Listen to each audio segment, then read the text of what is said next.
Hello viewers, welcome to my Nupur's kitchen. আজকে আমি তোমাদের একটি নতুন ধরনের আইটেম দেখাতে চলেছি। এই রান্নাটা সন্ধ্যেবেলা স্ন্যাক্সের সাথে খুবই খেতে ভালো লাগবে। তো শুরু করা যাক। রান্নাটি কি? তো রান্নাটি হচ্ছে খই নারকলের চপ। তো এই রেসিপিটা খুবই জনপ্রিয়, হয়তো আপনারা অনেকেই পরিচিত নন। খইয়ের নামটা শুনলে অনেকেই খেতে চান না, কিন্তু সেই খইটাকে একটু সুস্বাদু উপায়ে একটু চপের আকারে তৈরি করা যাক। এটা সম্পূর্ণ নিরামিষ একটি পদ। এখানে খই আমি নিয়েছি। খইটা আধ ঘন্টা একটু ভিজিয়ে রাখতে হবে, জল ঝরিয়ে ভিজিয়ে রাখতে হবে। দেখছেন খইটা খুব নরম হয়ে গেছে। আর নারকোলটা আমি বেটে নিয়েছি কুড়ে। কাঁচা লঙ্কা এখানে লাগছে, আর সাদা তেল তো ভাজার জন্য লাগছে। কাজু কিশমিশ দিতে হচ্ছে, চিনি লাগছে, ময়দা, সামান্য পরিমাণে নুন, আর কিছু দিতে হবে না। আর যেখানে খইটা দেখতে পাচ্ছেন, খইয়ের সাথে আমি ফার্স্টে দিচ্ছি নারকোল বাটা, এখানে দিচ্ছি কাঁচা লঙ্কা কুচি। চালটা আপনারা বুঝে দেবেন। এখানে আমি সামান্য ময়দা অ্যাড করছি।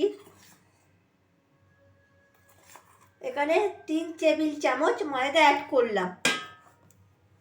এরপরে আমি এখানে অ্যাড করছি 2 চামচ মতন ছোট চামচের নুন। তারপরে 1 টেবিল স্পুন চিনি গুঁড়ো, বা গোটা চিনিও আপনি দিতে পারেন। আর এখানে দিয়ে দিচ্ছি কাজু কিশমিশ। সমস্ত উপকরণ, আমি জল দেব না, কিন্তু খুব ভালোভাবে আমাদের মিশিয়ে নিতে হবে। যেহেতু খইটা জলে ভেজানো ছিল, চপের আকারে আমরা গড়ে নেব। এরকম হাতে গোল্লা করে নেব, এবং এই দেখতেই পাচ্ছেন একটু চ্যাপটা করে আমি চপের আকারে একটা শেপ দিয়ে নেব।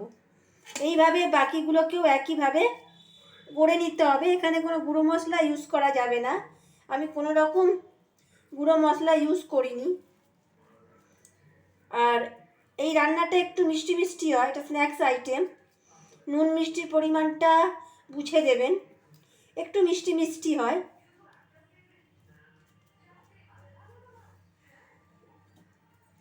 এরমভাবে শেপ দিয়ে আমি সব উপকরণগুলো একসাথে করে নিতে হবে। দেখতেই পাচ্ছেন খুব সুন্দর করে আমি চপের আকারে গড়ে নিয়েছি। এইবারে আমি কড়াইতে তেল দিয়ে সবগুলোকে আমি ডিপ ফ্রাই করে নেব। কড়াইতে আমি তেল দিয়ে দিয়েছি, এখানে আমি 4 চামচ তেল দিয়েছি। এই তেলের মধ্যে আমি সমস্তটা ডিপ ফ্রাই করে নেব। আচ্ছা, তেল গরম হয়ে গেছে, দেখতে পাচ্ছেন ধোঁয়া বেরিয়ে গেছে। একে একে আমি তেলের মধ্যে বড়াগুলোকে আমি ছেড়ে দেবো।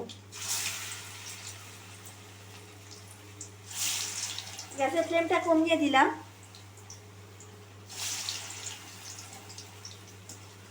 আর খুব আলতো করে নাড়বেন যেন ভেঙে না যায়।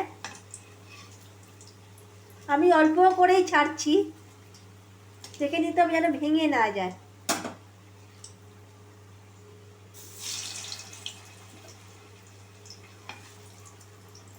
দেখতেই পাচ্ছেন এক পিঠটা ভাজা হয়ে গেছে, ওই পিঠটা আমি আলতো করে উল্টে দেবো, দেখবেন যেন ভেঙে না যায়।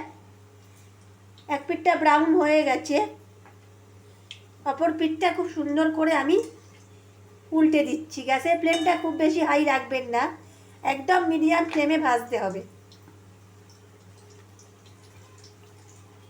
আচ্ছা, দেখতেই পাচ্ছেন চপগুলো আমার তৈরি হয়ে এসেছে। আমি একটা প্লেটে তুলে নিচ্ছি। এবার একইভাবে বাকি চপগুলো আমি দিয়ে দেবো। এই রান্নাটা মনে রাখবেন, সন্ধেবেলা স্ন্যাক্স হিসেবে খুবই ভালো লাগবে।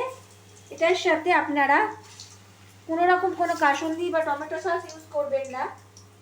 অনেকে সস খায়, টমেটো কেচাপ বা কাসুন্দি নেয়, কিন্তু এটা শুধুমাত্র যেহেতু মিষ্টি আইটেম,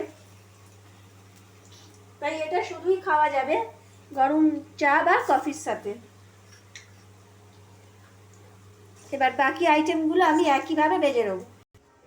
ভাজা হয়ে গেছে, দেখতেই পাচ্ছেন কত সুন্দর করে আমি ডিশটা প্রিপেয়ার করেছি। তো আপনারা একইভাবে বাড়িতে বানাবেন, সবাইকে বানিয়ে খাওয়াবেন। এবং ধন্যবাদ, ভালো থাকবেন, অবশ্যই আমার চ্যানেলটি সাবস্ক্রাইব করবেন।